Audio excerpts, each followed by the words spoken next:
Hi everyone, welcome back to another devlog for my indie retro RPG. Since the last devlog, I've been working on one main thing and a few random improvements.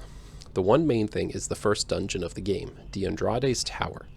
The lore background for this tower is that it's the base of a wizard named Magan D'Andrade, who focuses on demonology.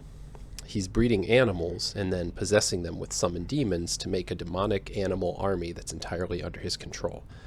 So in this dungeon, the player will face various demonic animals, lots of different demons, and Magan D'Andrade and his kind of assistants and guards. The dungeon is a work in progress, but I can show you what it looks like at the moment.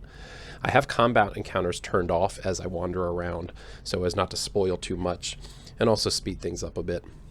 The dungeon has 5 levels, and each level will have a mini-boss to fight that'll drop unique loot. So the first level is the entrance. This is where you'll battle D'Andrade's demonic guard dog. The basement is where D'Andrade keeps the animals he's breeding. So down in the basement, you'll be able to fight the Hell Stallion and various other demonic animals. Up on the second level is D'Andrade's library.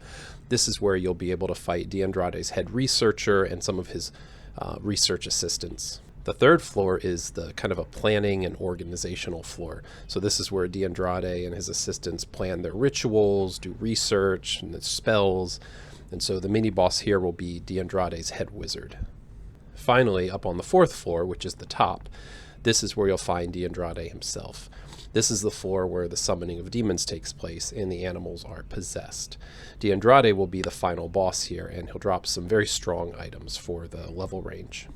Throughout the dungeon, the enemies you fight will vary slightly from floor to floor. So for example, in the basement, you'll fight a lot more demonic animals, because that's where the animals are kept, whereas up on the higher floors, you'll fight D'Andrade's guards and summoned demons. I wanted to add a dungeon to test a few things. First, entering and exiting areas. So this will be important not only for dungeons, but also for going into cities when I get around to implementing those. I also wanted to work on graphics a bit. Art is my weakest area, so I had a lot of fun working on the tile set and the scenery props for the dungeon, and I think a lot of these I'll be able to repurpose as I develop future dungeons. All the art you see in the dungeon was made by me, and I'll probably continue to iterate on them all as I work on the game.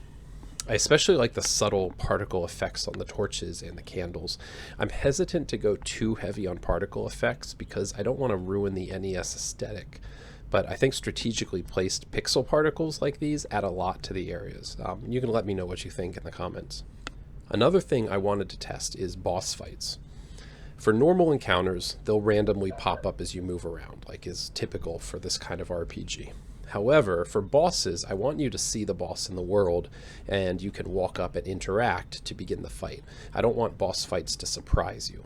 So the next thing I'm going to put into D'Andrade's Tower is the bosses on each floor. So for example, when you go into the basement, you'll see the Hell Stallion standing there. And when you go up to the top floor, you'll see Magan D'Andrade standing there at the end of the path. And so you can prepare and then go up and engage the boss at your leisure. All right.